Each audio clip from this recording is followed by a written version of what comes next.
3,000 meters down in the Coral Sea, cameras capture something that shouldn't be possible. The USS Lexington, a massive aircraft carrier that took 7 torpedo and bomb hits, sitting remarkably intact on the ocean floor. But here's what makes this discovery extraordinary. This ship didn't go down in chaos and panic. When the order came to abandon ship, the crew did something that naval historians still can't quite believe. They threw a party. May 8, 1942. The Battle of the Coral Sea. The Lexington has just helped stop the Japanese invasion of Port Moresby in the first carrier versus carrier battle in history. Her aircraft have damaged enemy carriers. Her anti-aircraft guns have shot down attacking planes. She's won the tactical engagement. And then, hours after the battle seems over, internal explosions start tearing the ship apart from the inside. The order comes to abandon ship, and the crew has hours to evacuate. So they break out the ice cream. They organize lines at the soda fountains. Officers make sure every man gets a serving before leaving. The ship's band plays music. Men are laughing, eating, making jokes as they prepare to leave their home. And in the most organized, most disciplined, most surreally calm evacuation in naval history, 2,735 men walk off a dying aircraft carrier without panic, without chaos, with ice cream cones in their hands. Only 216 men died, most of them in the initial attacks, not during the evacuation.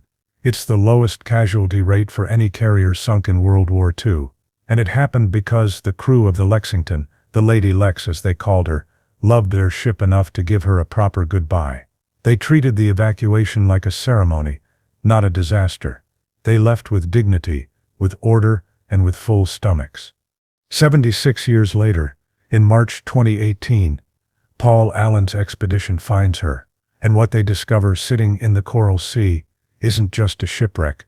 It's evidence of the most successful carrier evacuation ever conducted, a ship that was loved so much by her crew that even her death became a celebration of what she'd been.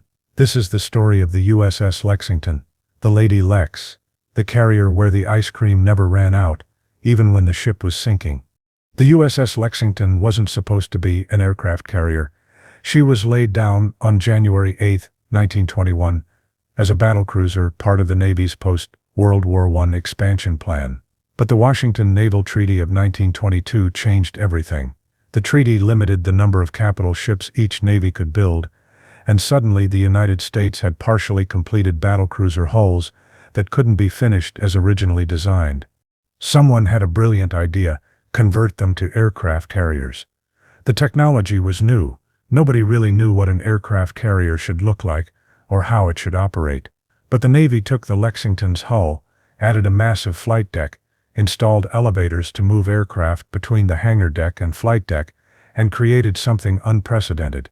When she was commissioned on December 14, 1927, the Lexington was one of the largest aircraft carriers in the world. She was 888 feet long, displaced 43,000 tons when fully loaded, and could carry up to 90 aircraft.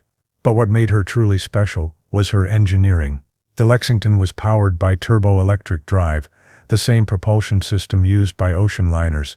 She had enough electrical generating capacity to power a small city.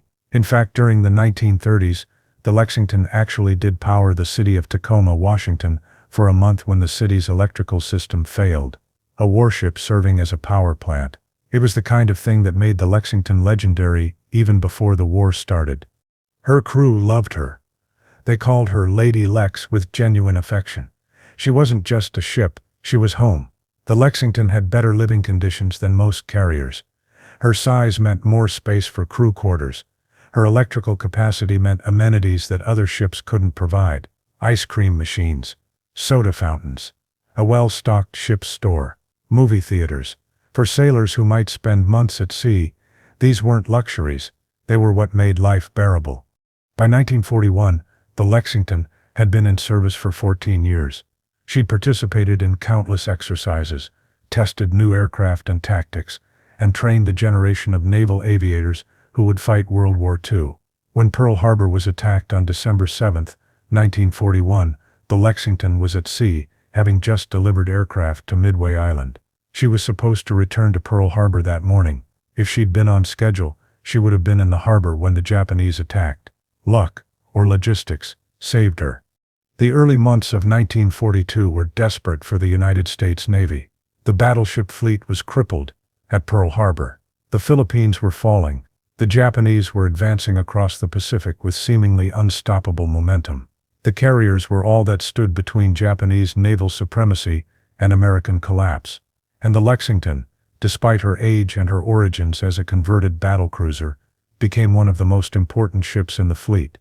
She raided Japanese positions in the Marshall Islands. She supported operations in New Guinea. She was everywhere the Navy needed a carrier, doing everything that needed to be done. Her air group was experienced and aggressive. Her anti-aircraft defenses were formidable, and her crew had developed a cohesion and professionalism that came from years of serving together on a ship they genuinely loved. Vice Admiral Frank Jack Fletcher chose the Lexington as his flagship for the operation that would define her legacy. Intelligence had detected a Japanese invasion force heading toward Port Moresby in New Guinea. If the Japanese took Port Moresby, they'd have a base from which to threaten Australia and dominate the Coral Sea. Stopping them was critical, and stopping them meant the first battle in naval history where the opposing fleets would never see each other directly. This would be a carrier battle, decided by aircraft, fought at ranges where surface ships couldn't engage. The Lexington and her sister carrier Yorktown, along with their supporting cruisers and destroyers, entered the Coral Sea in early May 1942. They were hunting the Japanese carrier force while simultaneously being hunted. Both sides knew the other was out there, both sides were searching frantically, and both sides knew that whoever found the enemy first and launched the first strike would have an enormous advantage. May 7, 1942. The Lexington scout aircraft located a Japanese carrier. The report was garbled. It turned out to be a light carrier, the Shoho, not one of the main fleet carriers the Americans were hunting. But Fletcher made the call, launched the strike. If nothing else, sinking an enemy carrier would improve the odds in the larger battle that was coming. The Lexington launched 22 aircraft, dive bombers and torpedo bombers, escorted by fighters. They found the Shoho and destroyed her in minutes. 13 bomb hits, 7 torpedo hits. The light carrier exploded and sank in minutes. The radio call from Lieutenant Commander Robert Dixon became famous. Scratch 1 flat up. It was the first Japanese carrier sunk by American forces, a victory that proved American carrier aircraft could do what they'd been trained to do. But victory came with a price. The Japanese now knew exactly where the American carriers were, and while the Lexington was recovering her aircraft, Japanese scout planes were reporting her position back to their own carriers, Shokaku and Zuikaku. The Japanese were preparing their own strike, and on the morning of May 8, 1942, both sides launched maximum effort attacks almost simultaneously. It became a race. American aircraft flying toward Japanese carriers. Japanese aircraft flying toward American carriers. Whoever hit first and hit hardest would probably win. The Lexington's air group found the Shokaku and hit her with 2 bombs, starting fires and putting the Japanese carrier out of action.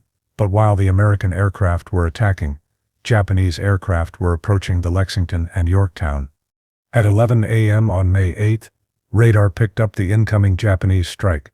69 aircraft, dive bombers, torpedo bombers, fighters, the Lexington and Yorktown, began maneuvering evasively. Their combat air patrol fighters dove into the Japanese formation, shooting down some attackers before they could begin their runs. Anti-aircraft fire filled the sky.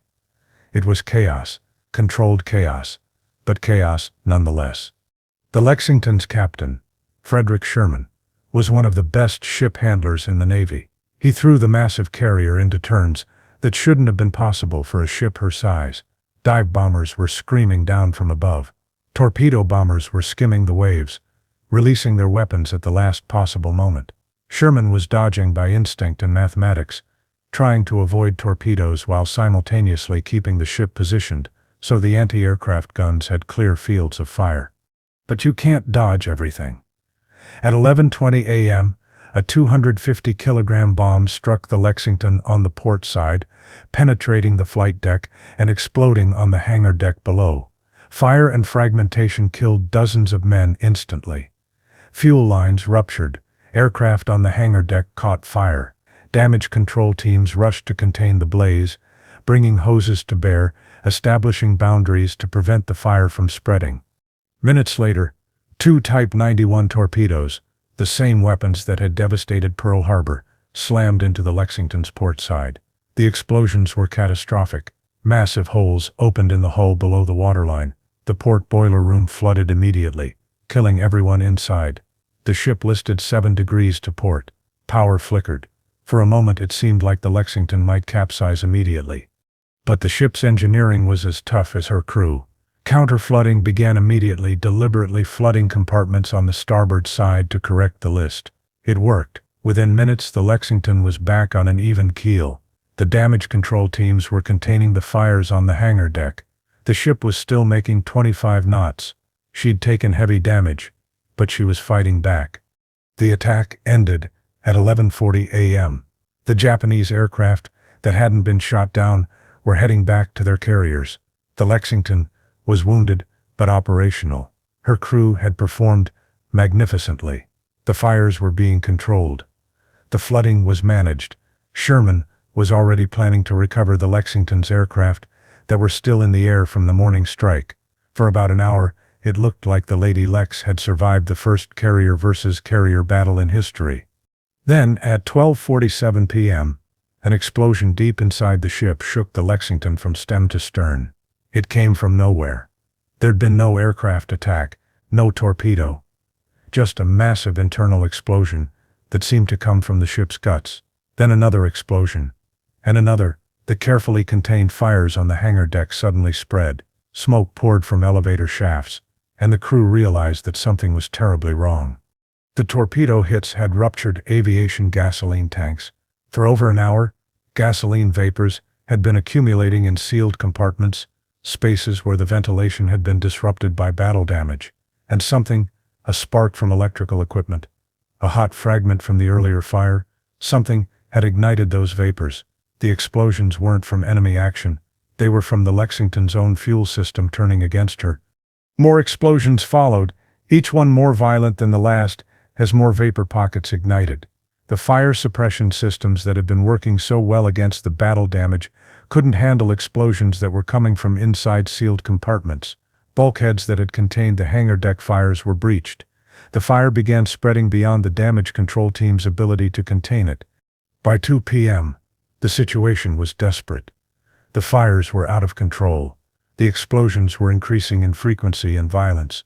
The ship's list was increasing again, despite continued counter-flooding, and most critically, the Lexington was losing her ability to fight. She couldn't launch or recover aircraft. Her anti-aircraft capability was degraded. If another Japanese attack came, she'd be helpless. Captain Sherman requested permission to evacuate all non-essential personnel. Admiral Fletcher agreed and took it a step further. Order all ships that could help with rescue operations to close on the Lexington and prepare for full evacuation. It was the decision that would save over 2,700 lives. Because once Fletcher made that call, once he committed the destroyers and cruisers to rescue operations, the evacuation became the mission. Not saving the ship, saving the crew. And this is where the story of the Lexington becomes extraordinary. Because most ship evacuations are desperate, chaotic affairs, men jumping into the water, fighting for space on lifeboats, panic spreading as the ship goes down faster than expected. But the Lexington's evacuation was different. The crew had hours. The ship was dying slowly, and Captain Sherman and his officers decided that if the Lady Lex was going to die, she'd die with dignity, and her crew would leave with dignity. The order was given, abandon ship. But methodically, calmly. In order. The wounded first, carried to the flight deck, and lowered into boats from the destroyers that had pulled alongside.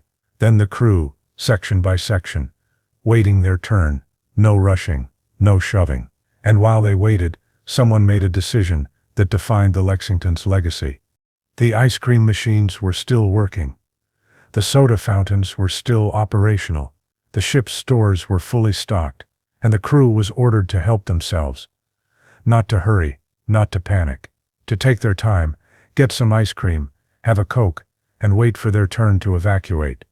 It was surreal. Men standing in line at the soda fountain, while their ship burned around them. Officers making sure everyone got a serving before leaving. The ship's band playing music on the flight deck. Sailors laughing, joking, treating the evacuation like it was shore leave, not a disaster. It was both the strangest and most organized evacuation in naval history. The logic was brilliant. By giving the crew something to do, something normal, the officers prevented panic. By ensuring everyone got their turn at the ice cream machine, they created order. By treating the evacuation as a ceremony rather than an emergency, they maintained discipline without having to enforce it. The crew was leaving their home, but they were leaving together, as a unit, with the same camaraderie that had defined their service on the Lady Lex. Hours passed. More explosions rocked the ship. The fires spread despite everything the damage control teams could do. The list increased, but the evacuation continued at its measured pace. Destroyers pulled alongside, took on hundreds of men, pulled away and made room for the next ship. Cruisers lowered boats that shuttled back and forth. Small boats from other ships in the task force converged on the Lexington. By 5 p.m., over 2,700 men had been evacuated. The wounded were safe. The crew was safe. Only a skeleton force remained aboard. The captain, senior officers and volunteers who stayed to man the fire hoses and pumps as long as possible. They knew the Lexington was doomed, but they wanted to give her every possible chance. At 5:07 p.m., another massive explosion, the largest yet, lifted the flight deck and sent debris flying hundreds of feet into the air. It was clear that the end was near. Captain Sherman gave the final order, everyone off. The last boats pulled away from the Lexington at 5:30 p.m. Captain Sherman was the last man to leave his ship. As tradition demanded, he climbed down a line into a boat from the destroyer Morris, and the Lexington was alone. But she still wouldn't sink. The Lady Lex was as tough as she was beloved. Despite the fires, despite the explosions, despite the torpedo damage, and the hours of flooding, she remained afloat. And Admiral Fletcher made a hard decision. The Lexington couldn't be left for the Japanese to find. She had to be sunk deliberately, quickly, before enemy forces could arrive. The destroyer Phelps was given the grim task. At 7:15 p.m., the Phelps fired 5 torpedoes into the Lexington from point-blank range. All 5 hit. Massive explosions tore through what remained of the Lady Lex's hull. She began listing heavily. Fires intensified as the structure failed. And at 8 p.m. on May 8, 1942, the USS Lexington rolled onto her side and sank stern first into the Coral Sea. The crew watched from the decks of rescue ships. Some were crying, most were silent. They'd lost their home, but they were alive.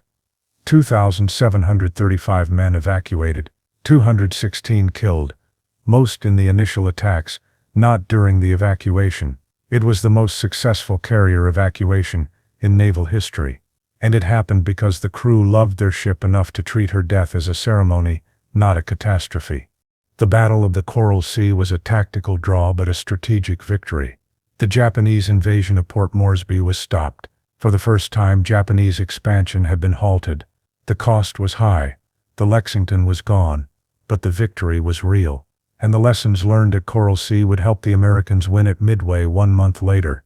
For 76 years, the Lexington rested in the Coral Sea, 3,000 meters down, in water too deep for most salvage or exploration efforts. The survivors grew old. The Battle of Coral Sea faded from popular memory, overshadowed by Midway and the bigger battles that followed, and the exact location of the Lady Lex remained uncertain. Then came Paul Allen, again. The same Microsoft co-founder who'd found the Indianapolis, the Hornet, the Ward, and so many others. The Lexington was always on his priority list. She was historically significant. She was the first carrier lost in action, and her story, the story of the ice cream evacuation, deserved to be remembered. March 4th, 2018. The research vessel RV Petrel was surveying the Coral Sea using autonomous underwater vehicles with advanced sonar. They were searching an area where the Lexington was believed to have gone down, working from historical records and survivor accounts. The search area was large. The Coral Sea is vast.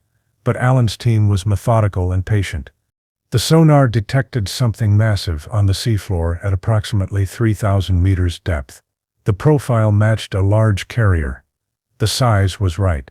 The location was consistent with the 1942 battle reports. But visual confirmation was needed. The ROV descended through 2 miles of water. Cameras and lights ready to document whatever was down there. When the footage came back, there was no mistaking it. The USS Lexington, sitting upright on the Coral Sea floor. The flight deck was intact. The island superstructure was recognizable.